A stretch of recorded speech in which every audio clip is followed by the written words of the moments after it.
So like I said, you guys get to enjoy me today again.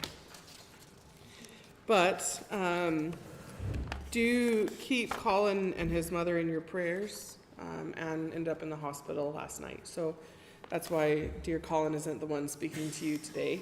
But definitely keep her health in your prayers, as well as Colin and Jackie. They've had a lot going on. So we do want to hold them up. So today I'm actually going to be doing my testimony of sorts. It's kind of a testimony, kind of not a testimony. Some have heard me give my testimony before. Some have heard a little bit of my story.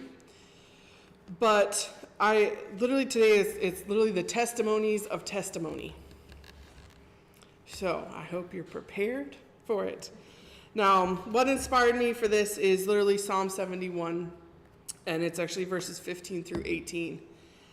And what this says is, it kind of just starts out and it says, "My mouth will tell of all of your righteous deeds, of your saving acts all day long, though I know not how to relate them all. I will come and proclaim your mighty acts, sovereign Lord. I will proclaim your righteous deeds, yours alone. Since my youth, God, you have taught me, and to this day I declare your marvelous deeds. Even when I am old and gray, do not forsake me, my God, till I declare your power to the next generation, your mighty acts to all who are to come." And this is kind of what I'm basing my testimony off of today. Now, testimonies, when we hear that word, we think of me telling my story. And you getting to hear a little bit about my life and things like that. But sometimes testimonies aren't a verbal thing. Sometimes they are lived out through the eyes of other people. And so today I'm going to tell you about some people who were living testimonies in my life that are part of my testimony. So I could probably tell you a load of family members. My family, thankfully, I was raised in a fairly Christian home. My aunt and uncle were Christians. Their kids were evangelists. They went out singing and did things. I was raised in a church, not necessarily a good church, but I was raised in a church. And then as I was older, we changed churches and so on and so forth. But I have two people in my life and my family directly that I would consider their lives being a big part of my testimony. And one of them is the matriarch of our family. We call her the legend. This year she turns 98 years old. And her name is Elaine. And I've always known her as Aunt Elaine. I just missed the E. I just skipped it. For the longest time, I literally thought her name was just Lane with an L. And I just called her Auntie Lane. It wasn't until I was probably like 15 or 16 that I realized her name was Elaine. And it was Aunt Elaine. Took me a long time to figure that one out. But she and her husband, Maynard, my Uncle Maynard, was quite the joker. And those two are really a big part of my childhood story. They were an amazing Christian couple. And from the time I was small, I remember sitting in their living room and we'd sing songs of worship in their house. Everything started with prayer. Uncle Maynard was an interesting old man. He was a weirdo. I think he was original. You'll hear a lot of weirdo stories today, by the way, but he's one of those big things. And my Aunt Elaine has always been into the family and who the family was and carrying on family stories. And she was always a storyteller in our life. And she was the one who encouraged me to do things and to step outside of the box. She was the one who encouraged me to go to a Christian summer camp, which was very entertaining in itself. I learned a lot at Christian summer camp. But she was always one to encourage God in my life in many different places. And she is one that still to this day is one of my biggest supporters of what I'm doing here. And she is just one piece of my family that is part of my testimony. Now, the next person I'm going to talk about is my Aunt Linda, and her name was Linda. I must have had a speaking problem when I was a child because I like to smush names together. Her name was Linda, and I like to claim this is where I got the weirdo gene from, because she had a green car. She drove a green car, and I mean, it had to be like a 1950 something. It was old. It was green, and I remember I used to sit in the back seat. Even the interior was bright green leather, and the car was named Fern. And Fern took her everywhere. And she was a very small, petite old lady. She was one of those old ladies that I don't know how she saw over the steering wheel. And riding in the car with her was always an adventure. And so Aunt Linda would always get in Fern, and we didn't listen to the radio. We sang songs from Camelot in the car. So as a small child, I remember sitting in the back of Fern being petrified because the headliner was falling out of the roof, and it was all green, and she's driving behind the wheel and singing songs from Camelot. And I think that's where I got my love for Broadway shows as well. But she had a beautiful garden in her house, and she grew roses, and a lot of the stuff that I've learned about gardening, I've learned from her. But she was also an amazing Christian woman. She never missed church, ever.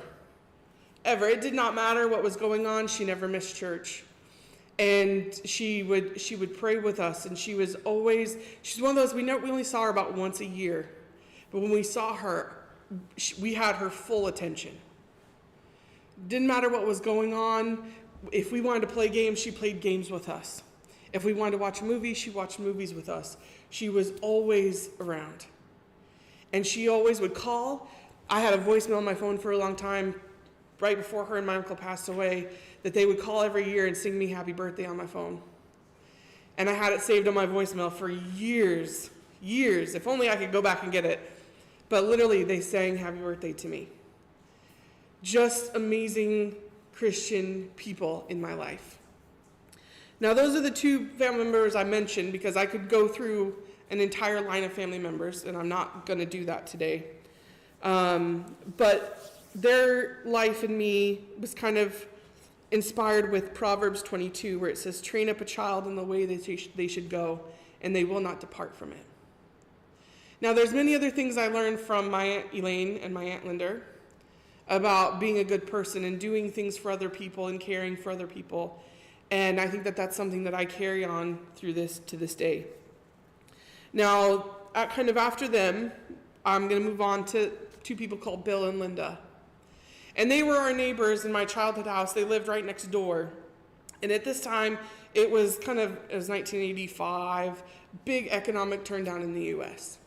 And my parents had lost everything.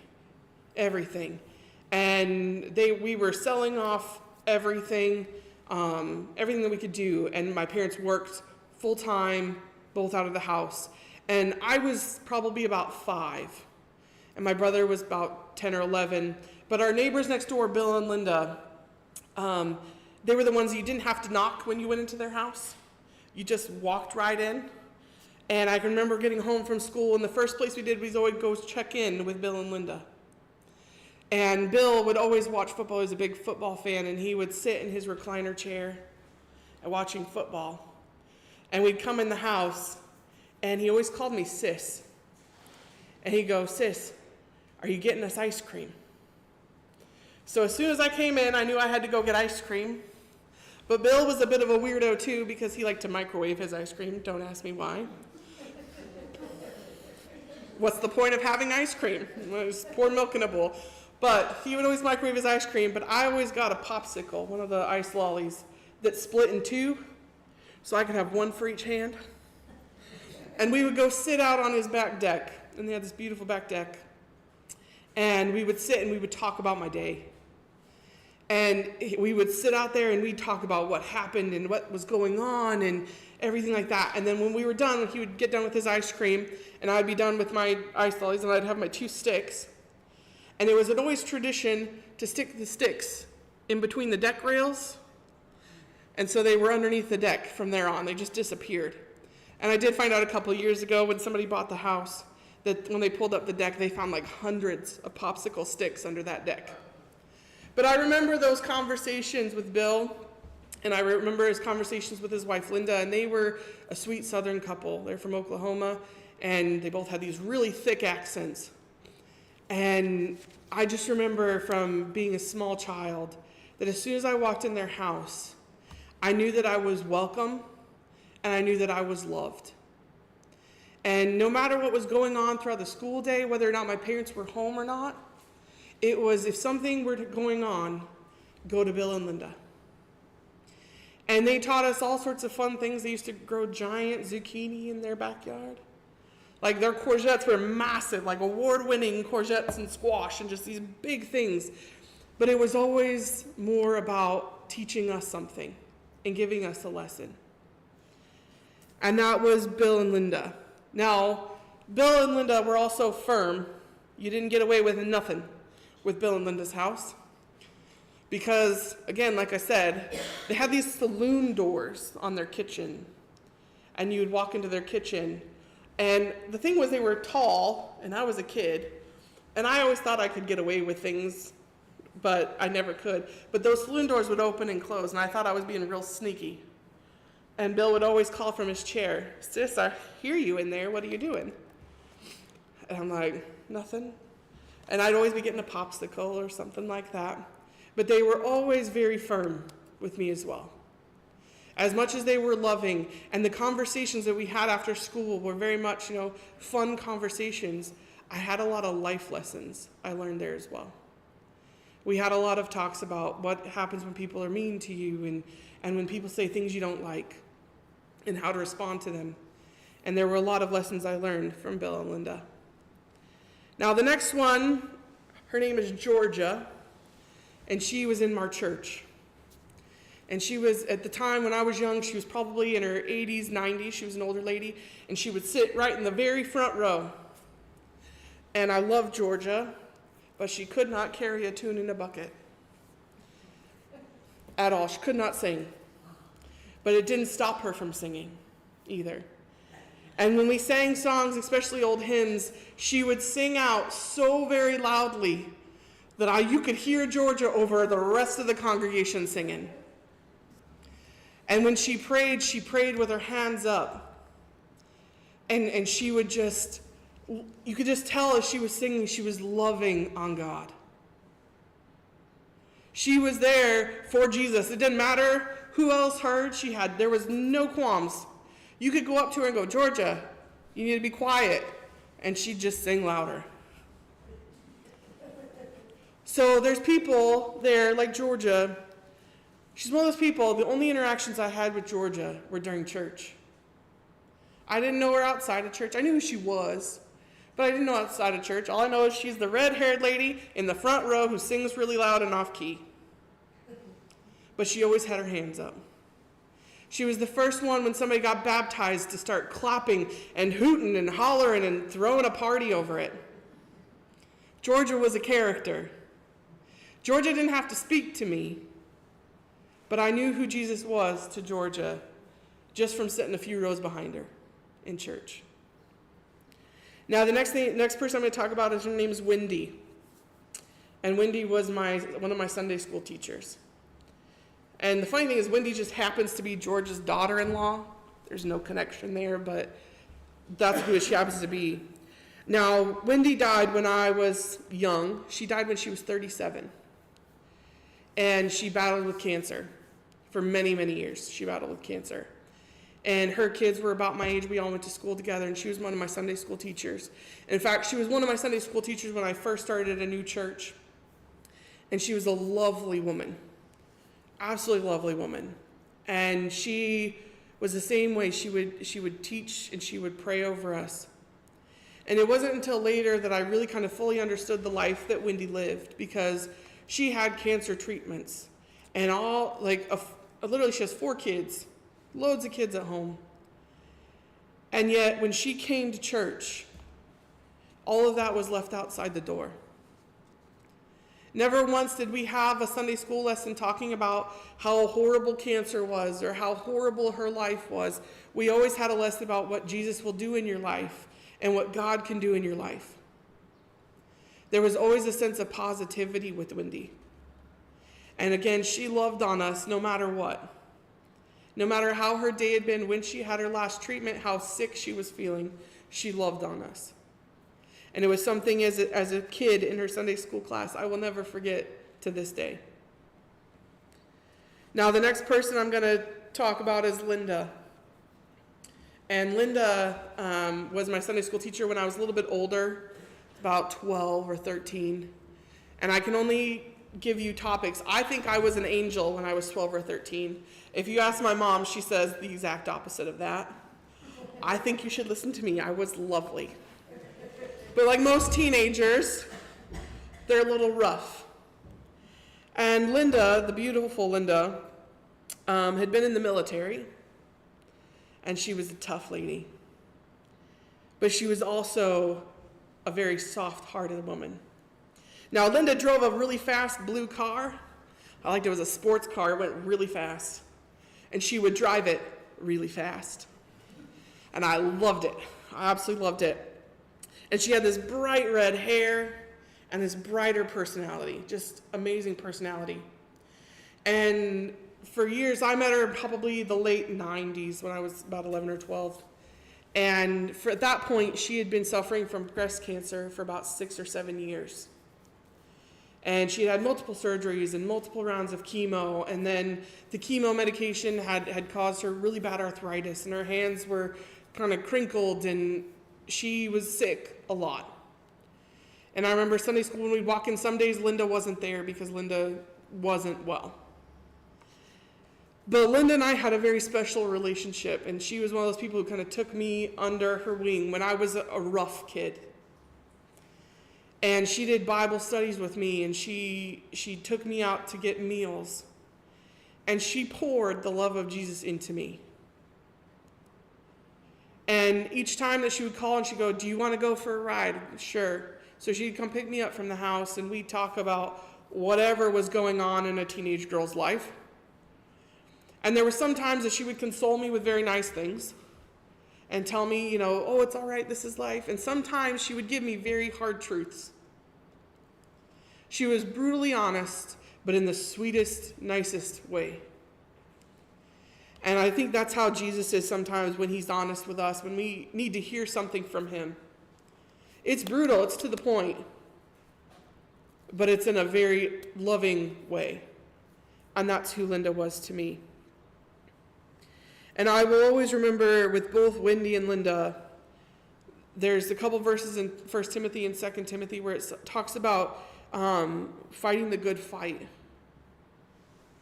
and testifying when you're struggling in life. And those are two women in my life that will always testify that no matter what is going on in our life, no matter what hurts physically, emotionally, that Jesus can still be the head of that. That you can still be Jesus to somebody else, even when you're not feeling your best. Now, the next person I'm going to talk about is June. And June was Linda's mother. And June was a sweet old lady. And after Linda had passed away, June kind of took Linda's place. But June was a different one. Because June had seen me through the rough years. And June supported me in nearly everything I ever did.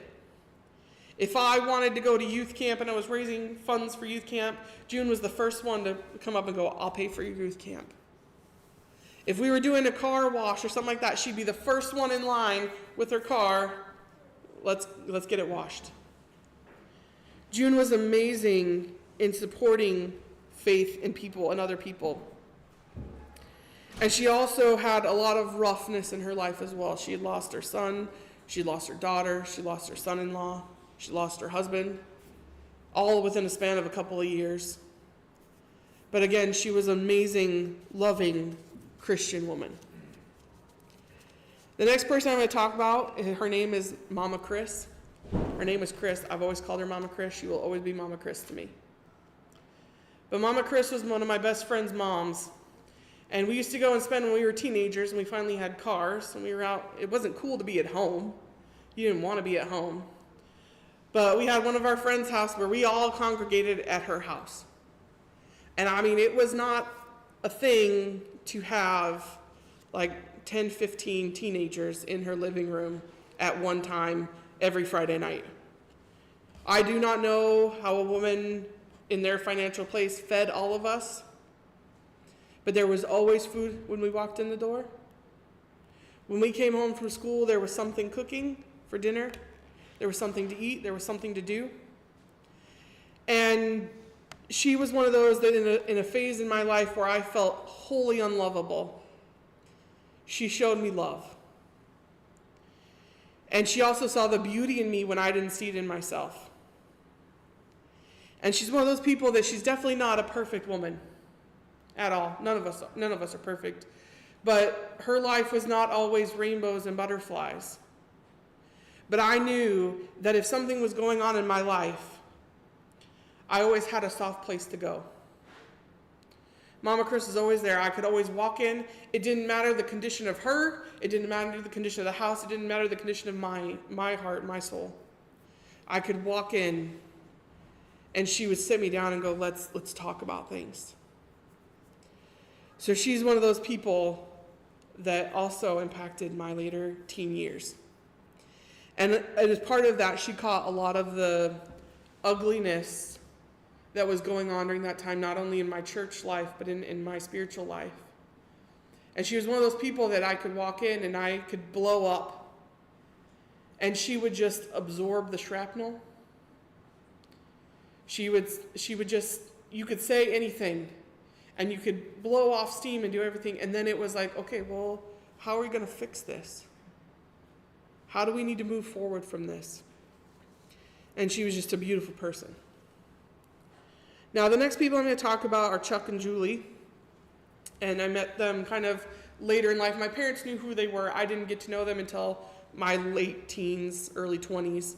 And I really didn't get to know them until later in my 30s. And they are an amazing couple that go to a church. They've been to several churches. He's really involved in fly fishing. He's a big fly fisherman.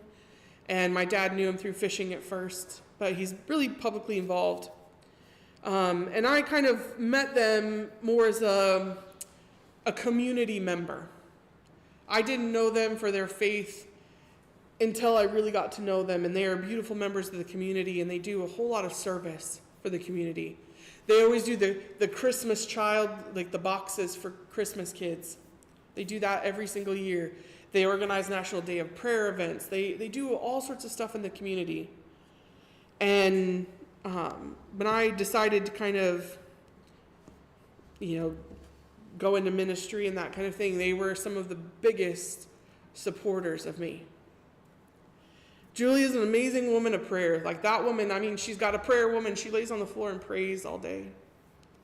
And I know that when things kind of go upwards and crazy, she's the first person I know who's going to be praying for me.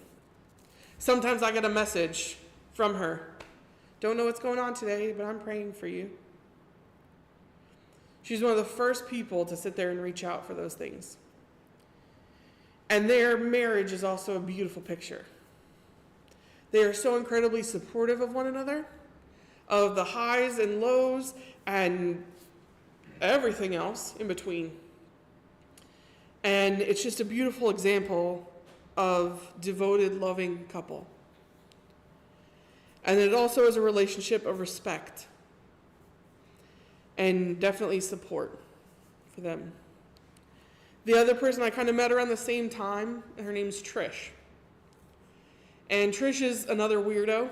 She's the weirdo I met later in life. She's one of my favorite weirdos. But she is also one of those that when you look at her from the outside, you're going, why does she do what she does? She always seems to find herself among the people in the fringe. She used to work we had a place called CAPS, and it was when you got out of prison, you got put in this place for a couple of months, and it kind of helped you readjust to life outside of prison. And When she first took this job at Cobb's, I was like, she's crazy. Like, nobody wants to do that. Nobody wants to do that. And yet, every time she would come out, she would talk about all these people that she had met and the amazing people that they were. She saw people for who they really were. And honestly, she's probably one of the people I know closest that actually shows the love of God. She doesn't see people for what they've done or who they look on the outside. She sees people for what they are on the inside. And she loves to talk to God. And I love it because I will constantly get messages from her about things that I saw this today and I know you needed it. God told me you needed it. Or she'll send me a cookie in the mail. She's an amazing baker. And she'll just go, just because I thought of you today. And the other thing is that she's had this kind of life of chaos. She's done a lot of things, and she's, like I said, she's an amazing baker, an amazing cook, and she's opened up restaurants. And some of them have failed miserably. But she's also the same one that sits there and saw those failures as, if I just talked to one person, then that whole thing was worth it. If I just had one conversation with somebody in my restaurant, then that was worth it. She's an amazing soul. And the last person I'm going to talk about is somebody who isn't here today, but it's Mr. Willie Aiken. But if you've heard the story, I think I've shared it in bits and pieces. But when I first came over here, I love how John puts it. I was a willful backslider. I was willfully walking backwards from God at that point. I was like, I know you exist, but I don't want to be involved in you at this moment. And there was a lot that had put me in that place. But somehow I got dragged into it coming on a trip here. And it was when the church was up the hill, in the community center up the hill. And one Sunday we were here, and we were in the middle of worship. And Willie stopped the song. And he goes, stop the music for a second. And we're all sitting there like, okay. You know, he goes, I don't know who needs to hear this. But he's like, God's telling me that Peter needs to get out of the boat. And I was sitting there and I was like, oh, this is nice. This is for somebody. And he went and started talking about Matthew 14 when Jesus walks on water. And he said, there's somebody who is standing in the boat that God is saying, I need you to get out of the boat. I need you to trust me. I need you to take a step out in faith and get out of the boat and come to me. And the whole time, literally, I'm sitting in the back of the room going, oh, that's nice for somebody. It's a really nice story. And I went about my business. We went around the rest of our trip, and I flew home. And as soon as I got home, I realized that it didn't feel like home anymore. And when I walked in the door of my house didn't feel like my house anymore. And it was this really hard kind of knock of, what am I supposed to be doing with my life? And the funny thing is I had been watching a sermon series years before this, that I really liked, and it was a whole thing called Being Unstuck. And I'd been watching it on YouTube, and I had watched the first 3 sermons, and then I started the 4th one, but I never finished it. And this is me the first day back. I'm jet lagged. I'm exhausted. My house doesn't feel like home. And the funny part is my parents aren't home. They're way off camping. There's no cell service. I can't talk to the one person I'd want to talk to. There's nobody around for me to talk to. And so I was pitying myself. I was sad, and I'm like, I'm going to lay on the couch and watch YouTube. And I was like, but I'm at least going to watch something decent, so I'll put on this sermon series. And so I put on the 4th video, and I hit play, and the pastor goes, today we're going to talk about Peter getting out of the boat. And I went, that's not very funny, God. And I listened to the sermon, and the sermon was talking about when God calls us to something, we need to get out and do it. He doesn't call us because he sits there and goes, this would be a good idea. He wants you to trust in him and move. And so that was the second time I heard about Peter getting out of the boat. So that next day actually was a Sunday, and we had to be in church. And at this point in time, after this second time, I heard God going, you're going back to Scotland. And I was like, that's a funny joke. That's not happening. And so Sunday I showed up to church, and I sat down with some of the people that had gone on the church, and I said, I think I'm supposed to be in Scotland. And we were kind of just all talking about it, and they're going, oh, are you sure? Are you sure? Are you sure? And I'm like, yeah, and I kind of told them about, that thing Wooly said about Peter getting out of the boat. And they're like, yeah. And they're like, it was for me. And they're like, oh, okay. And so just a few minutes later, I had somebody still kind of before the church service started, and somebody came up to me and poked me on the shoulder. And to this day, I don't remember who it was. But they said, hey, I need to talk to you for a second. And I said, okay. And she goes, I don't know why, but God wants me to tell you something. And I said, okay, what's that? He says, get out of the boat. And I'm like, this is really not funny now, God. This is not funny. This is the third time you've said this. It's not funny anymore. And that minute, I knew what God was calling me to. Now, part of this, why I'm telling you this whole story, is because I would not have been where I was in that moment without all the people who came before me. Now, other than a couple of things, I can't tell you much life history about any of these people that I've mentioned. I don't know what's impacted their life. I don't know who they are. But all I know is in my life, they were people who pointed me straight to God. From a little kid all the way up through years now, every single one of those people, whether they knew it or not, were directing me to where I am now in my faith with God.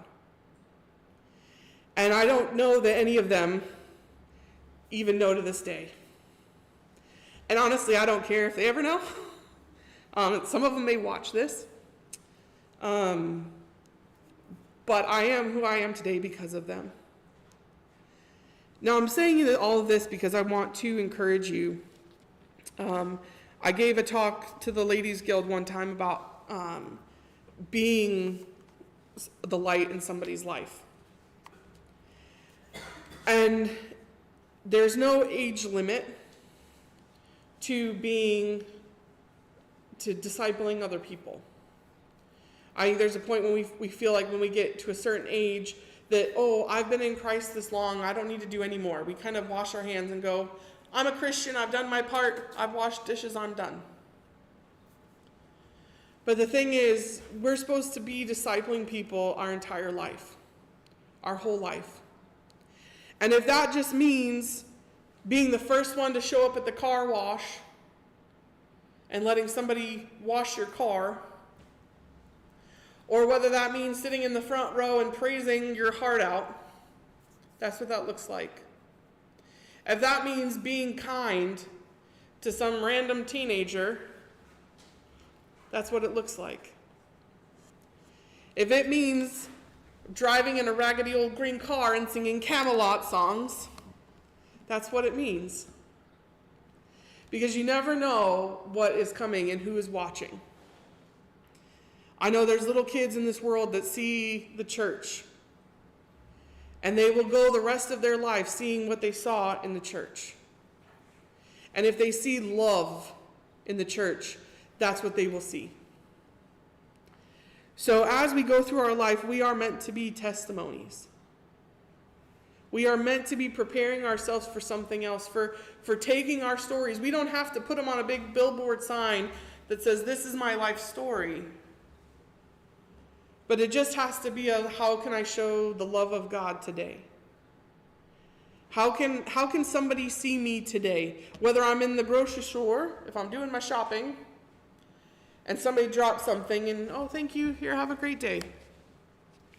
If you continually show something to somebody, that's what they will continually see.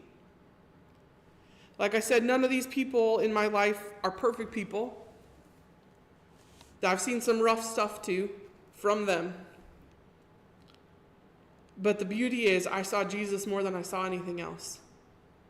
And when the ugly stuff happened, I saw redemption and I saw forgiveness in that as well.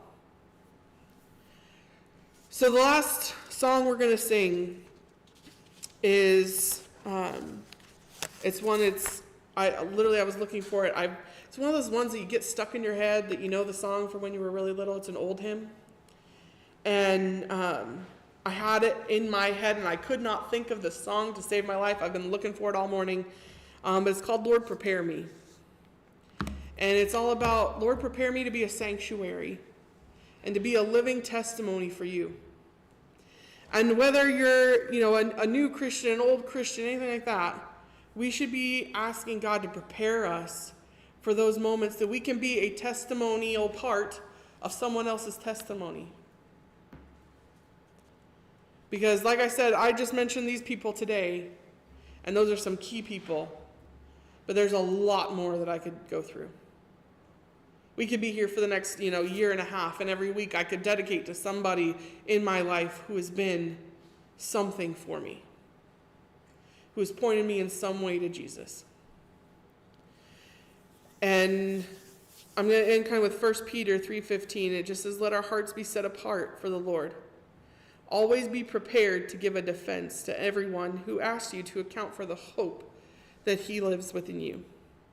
And do it with humility and respect. God calls us to be love. Jesus calls us the first of these is love. And how are you showing love to people in your life today? Are people seeing Jesus in you? One day, will somebody stand behind a pulpit and talk about the way that you've been in their life? Will somebody stand behind a screen and tell you? You may never hear it, you may never see it, but we are called to be a living testimony. And so we're going to